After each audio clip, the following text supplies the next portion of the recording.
पहला पाठ 1 राजा 3:5 7-12। Carat 5 Gibeon में प्रभु रात को सुलेमान को स्वप्न में दिखाई दिया।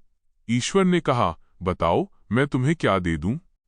कैरेट 7 प्रभु मेरे ईश्वर, तूने अपने इस सेवक को अपने पिता दाऊद के स्थान पर राजा बनाया, लेकिन मैं अभी छोटा हूं। मैं ये नहीं जानता कि मुझे क्या करना चाहिए। कैरेट 8 मैं यहां तेरी चुनी हुई प्रजा के बीच हूं। यह राष्ट्र इतना महान है कि इसके निवासियों की गिनती नहीं हो सकती। कैरेट 9 अपने इस सेवक को विवेक देने की कृपा कर, जिससे वह न्यायपूर्वक तेरी प्रजा का शासन करे और भला तथा बुरा पहचान सके। नहीं तो कौन तेरी इस असंख्य प्रजा का शासन कर सकता है? कैरेट 10 सुलेमान का ये निवेदन प्रभु को अच्छा लगा।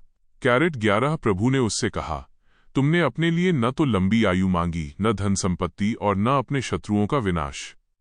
कैरेट 12 तुमने न्याय करने का विवेक मांगा है, इसलिए मैं तुम्हारी इच्छा पूरी करूंगा।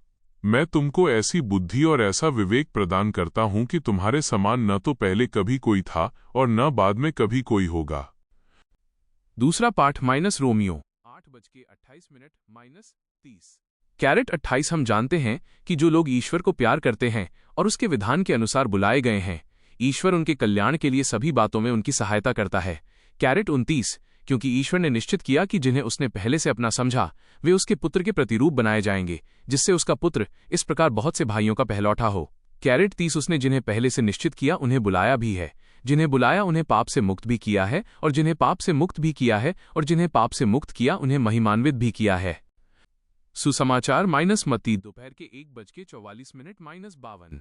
कैरेट 44 स्वर्ग का राज्य खेत में छिपे हुए खजाने के सदृश है, जिसे कोई मनुष्य पाता है और दोबारा छिपा देता है। तब वो उमंग में जाता है और सब कुछ बेचकर उस खेत को खरीद लेता है।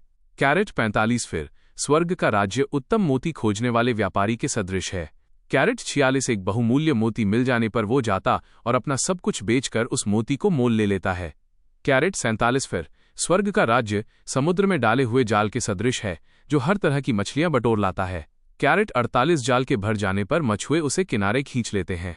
तब वे बैठकर अच्छी मछलियां चुन चुनकर बर्तनों में जमा करते हैं और रद्दी मछलियां फेंक देते हैं। कैरेट 49 संसार के अंत में ऐसा ही होगा। स्वर्गदूत जाकर धर्मियों में से दुष्टों को अलग करेंगे। कैरेट 50 और उन्हें आग के कुंड में झोंक देंगे।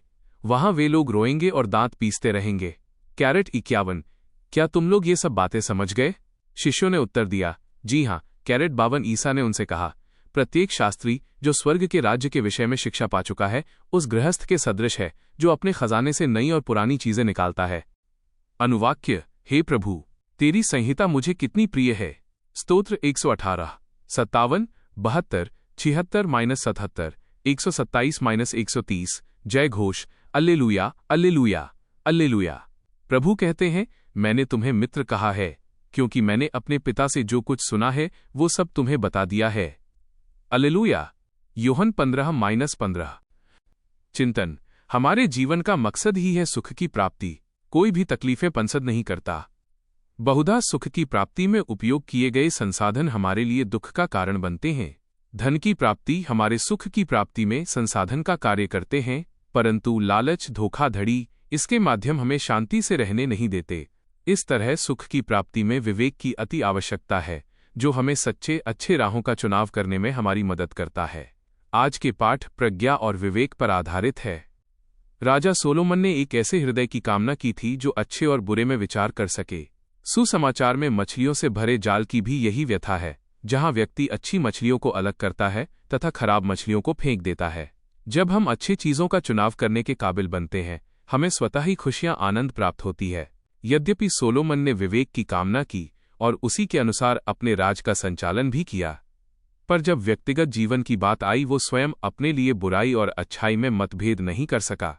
ठीक उसी प्रकार हम विभिन्न रूपों में सफल हो सकते हैं, पर जब अपने व्यक्तिगत जिम्मेदारी की बात आती है हम अपना सुध बुध खो बैठते हैं, क्योंकि हम अपने लिए सही निर्णय ले नहीं पाते। यदि हम अपने जीवन में ईश्वर को पहला स्थान दें तो अवश्य ही हमारा जीवन उन्हीं की ओर उन्मुक्त होगा।